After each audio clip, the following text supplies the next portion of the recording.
दे दे प्यार दे प्यार दे प्यार दे रे हमें प्यार दे। আপনারা ভাবছেন এই গানটা আমি কেন করছি? দে দে প্যার দে 2 চলে এসেছে হলে প্রেক্ষাগৃহে। দিয়ে আপনারা জানতেন না?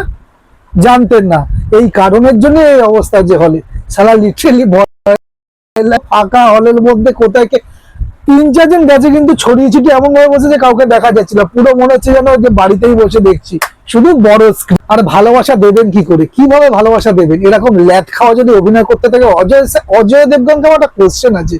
তাহলে বিমলে অ্যাড দিচ্ছ, সেখানে তোমার এক্সপ্রেশন এনার্জি কত, আর যখন তুমি একটা বই করছো তাও আবার সিকুয়েল, ফার্স্ট পার্টটা এত ভালো ছিল মানে কমেডি নিজেকে তো ভালো ছিল, বইটা তো হিট হয়েছিল। কি নতুন একটা ভার্সন অজয় দেবগনের শুরু হয়েছে জানি না, সেকেন্ড ইনিংস না কি নতুন ভার্সন জানি না, কি ল্যাথ খাওয়া যেন মনে হচ্ছে গাঁজা খেয়ে চোখ ভুলু টুলু, কথা বলতে পারছে না, ডায়লগ ভুলে গেছে, না এনার্জি নেই ডায়লগ বলার, নাকি টাকা পয়সা ঠিক মতো পাইনি, চেক বাউন্স হচ্ছে, কিছু বোঝা যাচ্ছে না। আমরা অজয় দেবগনকে ছোটবেলা থেকে, আমরা 90s এর কিড, ছোটবেলা থেকে অজয় দেবগনকে দেখে বড় হয়েছি। ফুলার কাটে কি এক্সপ্রেশন ছিল, এমনকি কমেডি, এটা তো একটা কমেডি বই। আর প্রথম পার্টটা তো প্রথম পার্টে অজয় দেবগন আর সেকেন্ড পার্টে অজয় দেবগন চরিত্রটা তো একই, কিন্তু মনে হচ্ছে যেন দুজন আলাদা ব্যক্তি। কি বলবো, কিন্তু বইটা কি ভালো হয়েছে না খারাপ হয়েছে, তো তারই একটা রিভিউ ছোট করে দেবো। তো আগে ইন্ট্রোটা দিয়ে দিই। আজকে রিভিউ হবে দে দে প্যার দে 2, মানে প্রেম, পারিবারিক ঝামেলার হাসাহাসি এক মিক্সড প্লট। আগের পার্টটা যারা দেখেছেন তারা জানেন এখানে সবসময় কোনো না কোনো একটা কনফিউশন লেগেই থাকে। তাহলে চলুন বেশি কথা না বাড়িয়ে চলো রিভিউ করি।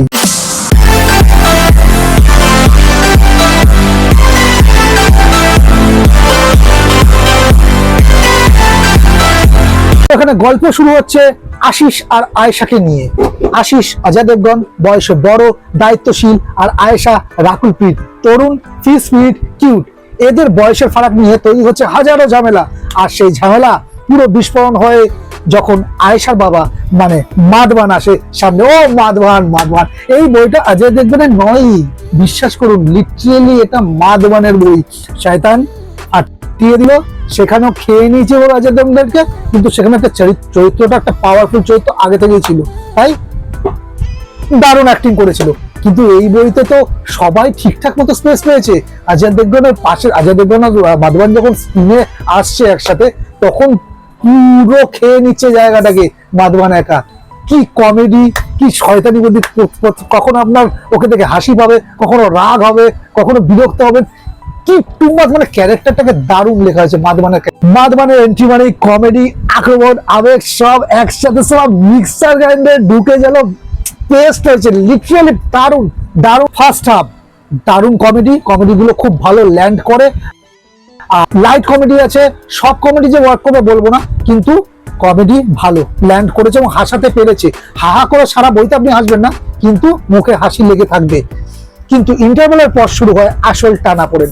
প্রেম থাকবে, পরিবার মানবে, নাকি সম্পর্ক চরম চাপাতির মতো, গরম চাপাতির মতো, মানে রুটির মতো একদিক শেখবে আর একদিক। অজয় দেবগনের অ্যাক্টিং নিয়ে প্রথমেই বললাম, শান্ত, সিরিয়াস এবং মাঝে মাঝে হাস্যরস থাকবে, কিন্তু যেটা প্রথম পার্টে ছিল সেই জিনিসগুলো এখানে ল্যাথ খাওয়া হয়ে গেছে, সেটা আমি প্রথমেই বলেছি। তাই অজয় দেবগনের অ্যাক্টিং নিয়ে আমি আর বেশি কিছু বাড়াতে চাই না। এরপর চলে আসবো রাকুল প্রীত। ছবিতে ফ্রেশ ভাইব এনেছে, তার এনার্জি গল্পটাকে হালকা রাখে। রাকুল প্রীত খুব যে অভিনয় ভালো করে সেরকম তো নয়, কিন্তু রাকুল প্রীতকে এখানে ভালো লেগেছে, এবং ফার্স্ট যে পার্টটা তাতেও ভালো লেগেছিল। হ্যাঁ, ফার্স্ট পার্টের কথা একটা কথা মনে পড়লো, যারা ভাবছেন যে এই বইটা যারা ফার্স্ট পার্ট দেখেননি তারা কি ডিরেক্ট এই বইটা দেখতে পারবেন? হ্যাঁ, দেখতে পারবেন, কারণ প্রি ক্যাপ দিয়ে দিয়েছে এখানে বইয়ের প্রথম দিকেই, তো আপনি দেখতে পারবেন, আপনার গল্পটা বুঝতে খুব একটা কোনো অসুবিধা হবে না।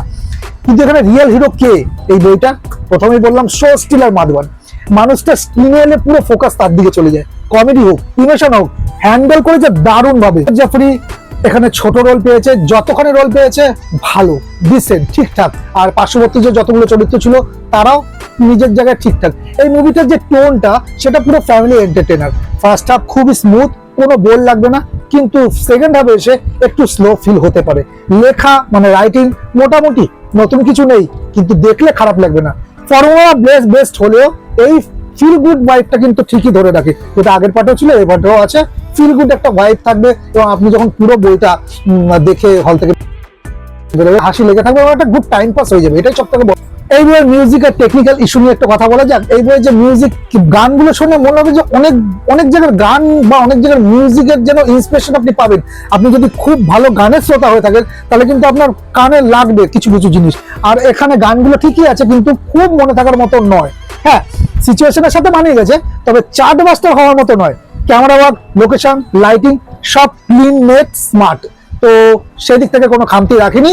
তো সিনেমাটোগ্রাফিও ভালো এবং ঝাঁচকটাকে একটা ব্যাপার প্রথম পার্টেও ছিল, সেকেন্ড পার্টেও আছে। তো এই বইয়ের মেইন 4টে পজিটিভ দিক নিয়ে আলোচনা করব। তো এখানে অজয় দেবগন, রাকুল প্রীত আর মাধবনের কেমিস্ট্রি দারুণ লাগবে। অজয় দেবগন এখানে ল্যাদ খাওয়া অভিনয় যেটা বললাম সেটা করলেও ভালো লাগবে, ডিসেন্ট, কিন্তু আপনার টাইম পাস হয়ে যাবে। আর যেহেতু স্ক্রিন প্রেজেন্স তো আছে, তো তাই মোটামুটি একটা অ্যাক্টিং করলেও উতরে যায় সিনগুলো। আর এখানে অজয় দেবগনের কিছু পিছনের পুরোনো দিনের বইয়ে রেফারেন্স নেওয়া হয়েছে এবং সেই রেফারেন্স গুলো কিন্তু যথাযথভাবে আসে এবং সেই যে জায়গাগুলো, সেই যে সিনগুলো কিন্তু আপনি ভালোই আপনার লাগবে এবং ভালো একটা এন্টারটেইন করবে ওইসব সিনগুলো। তার সাথে প্রচুর কমেডি, এটা 2 নম্বর। পরিবার সহ দেখার মতো সিনেমা, হোল ফ্যামিলি প্যাকেজ একটা এন্টারটেইনমেন্ট হবে, এটা 3 নম্বর। আর 4 নম্বর ইমোশন আর ফান। ইমোশন আর ফানের একটা গুড ব্যালেন্স করেছে ডিরেক্টর, করতে পেরেছে। কমেডিরও ভাগ ডোজ খুব ভালো মতো দিয়েছে। এবার নেগেটিভ দিক নিয়ে আলোচনা করি। পজিটিভ দিক কটা বলেছি, 4টে, তো নেগেটিভ দিকও 4টে থাকবে। তো মেন যে নেগেটিভ দিকগুলো আছে তার মধ্যে এই বইটা ট্রিটমেন্টটা একটু দ্বিতীয়ার্ধের দিকে স্লো হয়ে যায়। গল্পটা একটু মানে আর একটু যদি স্ক্রিপ্টস করা যেত ভালো হতো, টান যদি রাখা যেত ভালো হতো, কারণ এটা তো ড্রামা বেস নয় আর ক্যারেক্টার এস্টাবলিশেরও কোনো ব্যাপার নেই, কারণ সেটা তো আমরা প্রথম পার্ট থেকেই দেখে আসছি। 2 নম্বর নেগেটিভ দিক হচ্ছে গল্পের নতুনত্বের অভাব। এই বইয়ের অনেক কিছু আপনার দেখে প্রেডিক্টেবল মনে হবে, আর ট্রেলারেই ওরা অনেকটা গল্প গিভঅ্যাওয়ে করে দিয়েছে। তারপরে যখন আপনি বইটা হলে গিয়ে দেখতে যাবে তখনও আপনার অনেকগুলো জায়গা, এমনকি ক্লাইম্যাক্সে যাওয়াটা ওটা প্রেডিক্টেবলি মনে হবে। আর 3 নম্বর হচ্ছে কিছু চরিত্র, কিছু ক্যারেক্টার খুব স্টেরিওটাইপ। এই একটা মানে অনেকগুলো চরিত্র, আমি এখন বলছি না স্পয়লার হয়ে যাবে, তো কিছু চরিত্র স্টেরিওটাইপ মনে হচ্ছে। আর মিউজিক বিশেষ স্মরণীয় নয়, যেটা আগেই বললাম, চার্টবাস্টার মিউজিক তো নয়, হল থেকে বেরিয়ে আপনার মিউজিকের কোনো গানই আপনার মনে থাকবে না। ওভারঅল রিভিউর পর একটা ফাইনাল ভার্ডিক্ট দিই।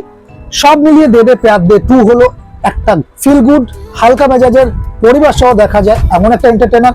হাসবেন, একটু আবেগ পাবেন, আর পুরো সিনেমাটা একদম টাইম পাস মুডে কাটবে।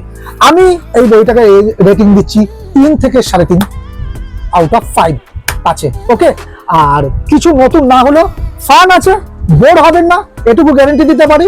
আমার তো খারাপ লাগেনি, কিন্তু এই যে বইটার প্রচার ঠিক মতো হয়নি কি, বইটার সম্বন্ধে ইন্টারেস্ট, গান হিট করেনি। ট্রেলারের যে যতগুলো গান এসছে, মানে ট্রেলার বা গান যতগুলো এসছে, গান ইম্পর্টেন্ট। আজকের দিনে গান প্রচন্ড ইম্পর্টেন্ট।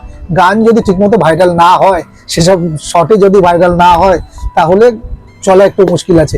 ওই যে সাদ্দার, সান অফ সাদ্দার 2 যেটা এসেছিল, মানে ওটা তো পাতে দেওয়ার মতো বই আমার লাগেইনি, কিন্তু ওই যে পেহলা তু দুজা তু, ওই গানটা প্রচন্ড মিম ভাইরাল হয়েছিল, সেই কারণের জন্য বইটা একটা ডিসেন্ট ব্যবসা কিন্তু করতে। তো এই ছিল দে দে প্যার দে 2 নিয়ে আমার ওভারঅল রিভিউ। আমি রেকমেন্ড করছি বইটাকে, ফ্যামিলি এন্টারটেইনমেন্ট বই। রবিবার শনিবার এখন 2 দিন পরপর ছুটির দিন আছে, তো যান, গিয়ে এনজয় করুন বইটা।